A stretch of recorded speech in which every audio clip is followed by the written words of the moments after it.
alaykum, hurmatli o'quvchilar. Sizlar bilan bugun ikkinchi, ya'ni sodda gaplar, der einfache Satz mavzusini boshlaymiz.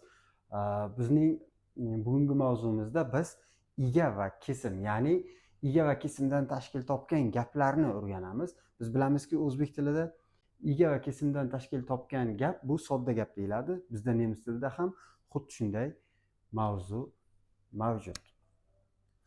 Bu yerda ega hisoblanadi, machen kesim hisoblanadi. Biz doim fe'l, ya'ni kesimni, glagolni tuslaymiz. Hech qachon ega tuslanmaydi va u hech qanday qo'shimcha yoki boshqa narsalarga ajratilmaydi. Biz faqat fe'l, ya'ni kesimnigina tuslaymiz. Bu yerda sodda gaplarda ega, ich, machen bu kesim. Sodda gaplar faqat ega va kesimdan tashkil topganligi tufayli biz bulardan keyin, ega va kesimdan keyin ba'zida to'ldiruvchilarni ham qo'llashimiz mumkin. Die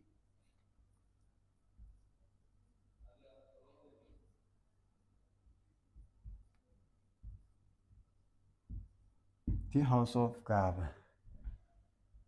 Die Hausaufgaben. Mana. Ich mache die Hausaufgaben. Mana bu yerda agar biz men uyga vazifalarni qilaman bo'lsa, ich mache die Hausaufgaben bo'ladi. Biz albatta mana bu machen fe'lini ich, du, sie, es yoki wir, sie larga qarab tuslaymiz. Agar machen fe'li ichda tuslanganda o'z-o'zidan bu qo'shimchasini oladi. Qo'shimchasini oladi. Duda tuslanganda esa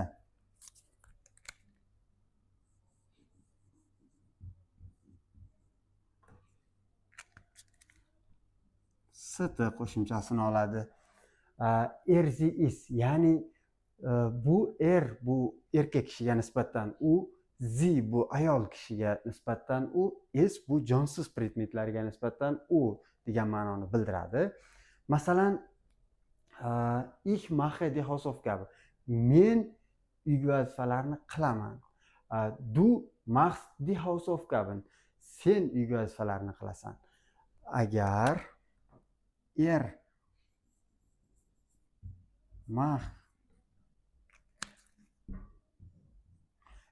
macht die Hausaufgaben bo'lsa, uyga vazifalarni qiladi. Yoki bo'lmasa ayol kishiga nisbatan sie macht die Hausaufgaben. Uyga vazifalarni qiladi deb tushunamiz. Keyingisi es. Bu endi jonsiz, bu gapda ishlatib bo'lmaydi. Bu jonsiz predmetlarga nisbatan ishlatiladi. Keyingisi machen fe'lini verda biz machen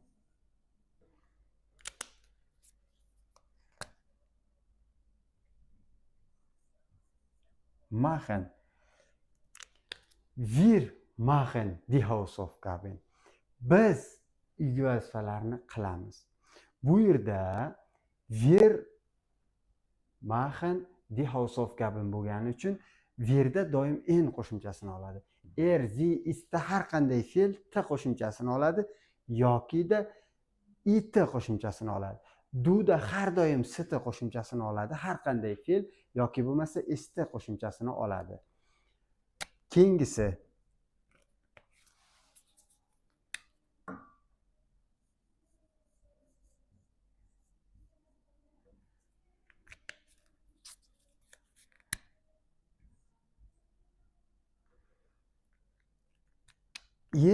macht. Mana.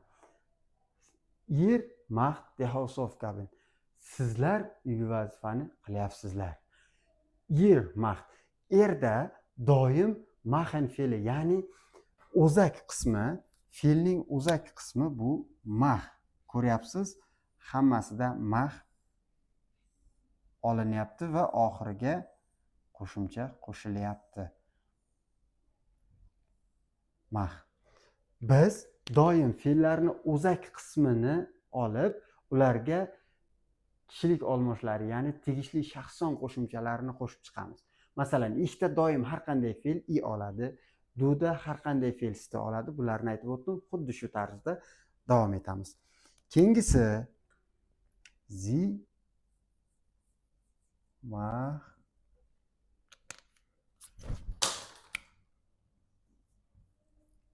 machen.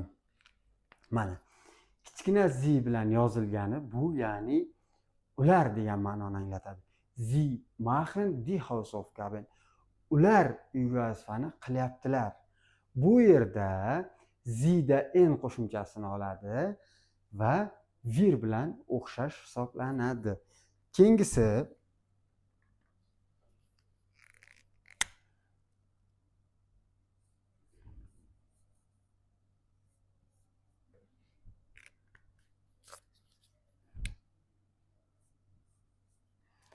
mana bu yerda ikkita z turganiga ahamiyat beramiz.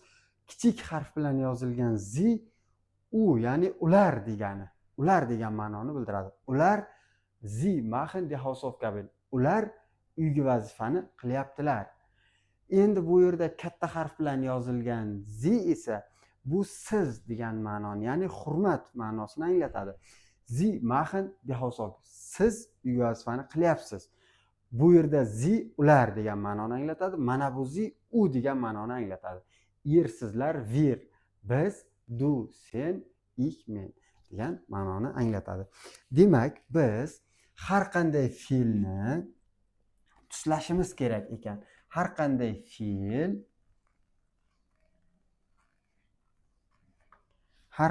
fe'l kishilik olmoshlari oldida tuslanadi. Masalan, arbeiten.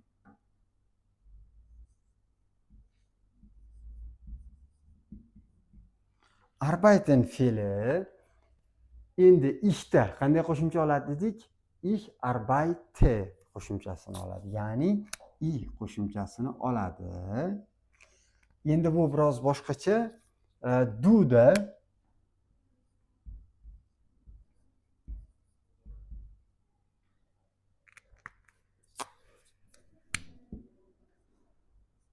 du arbeitest bo'ldi.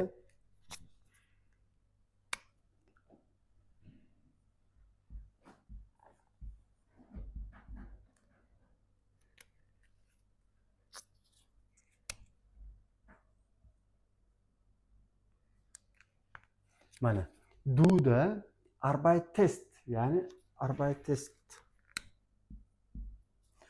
Du arbeitest bo'ldi. Nega endi bu yerda st, bu yerda st oldi degan savol tug'ilishi mumkin. O'shanda biz agar fe'l o'zagi, ya'ni fe'lning o'zagi mana bu deb oladigan bo'lsak, arbeit o'zak bo'ladigan bo'lsa, oxiri, ya'ni o'zak oxiri t bilan tugagan fe'llar ikkinchi shaxs birlikda, ya'ni duda, erzi, esda hamda irda bitta e qo'shimchasi ortadi. Masalan, st olmayapti, st olyapti, t olmayapti, et olyapti. Mana bu yerda t olgan, bu yerda et olyapti. Farqi shunda.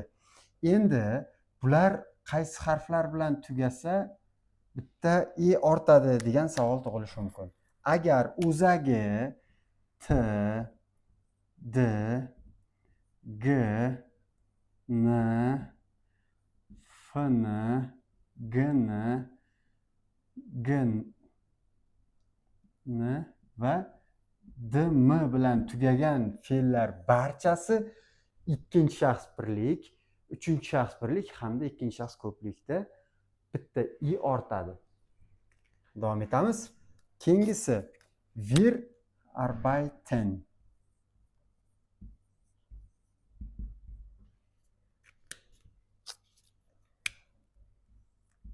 Wir arbeiten. Mana biz fe'l o'zagiga en qo'shimchasini qo'shdik.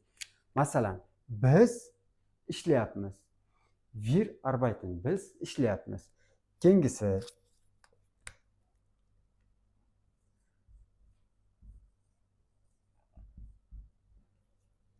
ihr arbeitet. Mana bu yerda t olgan edi, bu yerda et olishini sababi yuqorida aytib o'tganimdek, o'zagi, ya'ni fe'l o'zagi arbeit fe'li mana bu t bilan tugagani uchun mana shu harflar bilan tugasa, ikkinchi shaxs birlik, ikkinchi shaxs ko'p birlik hamda ikkinchi shaxs ko'plikda et qo'shimchasini, ya'ni bitta i ortadi dedik. Keyingisi zi.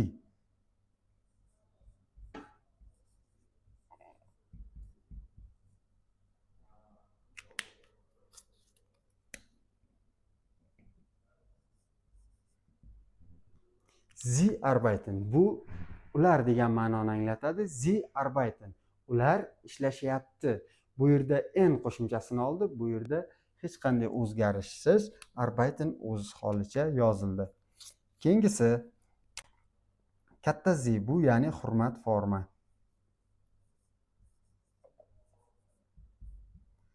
Arbeit.